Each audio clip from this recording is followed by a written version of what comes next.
In this video, we're going to talk about how to become mayor of a small town. It is not like campaigns for big city mayor. There's a whole different approach that you must take if you are running for mayor of a small town as opposed to any other kind of campaign. Stick with me because I'm going to give you the secrets to success. Oh, and I'm going to show you how to get one of my free books, The 12 Essential Steps to Preparing for a Political Campaign.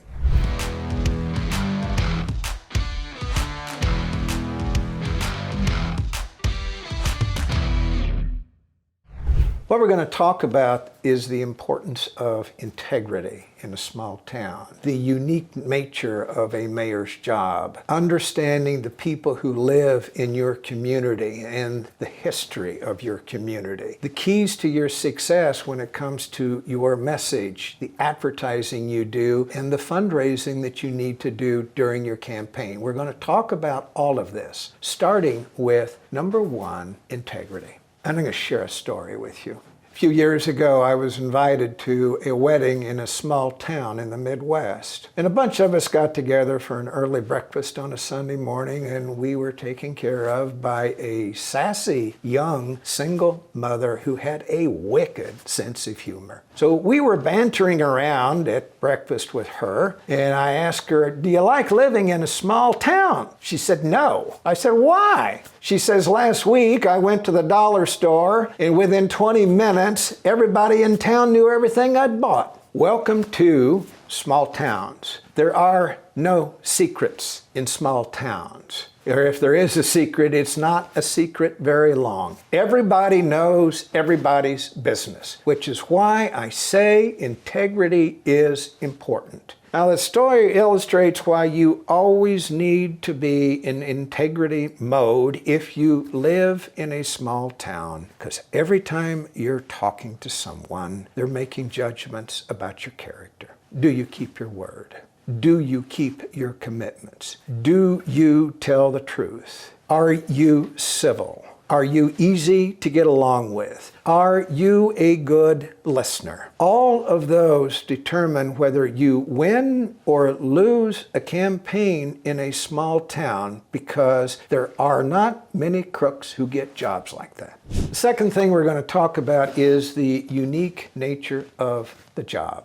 Here's another story. I once lived in a small town. One day the garbage truck came by and didn't pick up my garbage. I don't know, somehow they missed it. What did I do? I called the mayor myself. And within 20 minutes the garbage truck was back and it took my garbage away. That is what small town mayors do. It isn't to engage in partisan politics. It's to provide services to the people who live there. It is not to create chaos in a small town. It's to keep it calm, simple, straightforward, so that people's quality of life is not interrupted by something that you're doing that disrupts things. So the streets, you plow the snow, you make sure the garbage is picked up, you make sure the water flows and the toilets flush when they're supposed to, you make sure the sanitation system works properly. That is your basic responsibility. Now, in addition, there are a lot of small towns right now, especially in the United States, that are in periods of hurt because factories that once used to be there are no longer. Some of the housing is a bit dilapidated. So one of the underlying concerns of most mayors, at least in the United States, mayors of small towns, is economic growth and new employers who provide decent wages to people. It's initiatives that you might undertake that will restore the housing stock and give people hope. That is your campaign message. How you are going to maintain the services that are working properly, what you are going to do going forward that will improve their quality of life. Oh, incidentally, if you're thinking about running for mayor of a small town, at some point you're going to have to get ready for a political campaign. I have a new book. It's yours. It's free. The 12 essential steps you must take to prepare for a political campaign. The link is right underneath this video. In small towns, there are influential people. I know, I was raised in one. Who were the influential people? It was the best lawyer in town. It was the head of the Chamber of Commerce. It was the leader of the Rotary Club. It was the leader of United Way. It was the eye doctor. It was the medical doctor. These people were what we call cream of the crop influencers in the small town where I was raised. It is essential that you have a few of the people like this in your corner when you're running in a small town. Why? Because if they are saying good things about you, they are what we call an echo chamber. If the eye doctor likes what you have to say, the eye doctor is going to talk to your patients about what they're going to do when they get into the voting booth. If the lawyer likes what you have to say, he's got clients he's going to talk to or she's going to talk to. This is the way politics works in a small town. So find some influential people that are willing to help you in your campaign.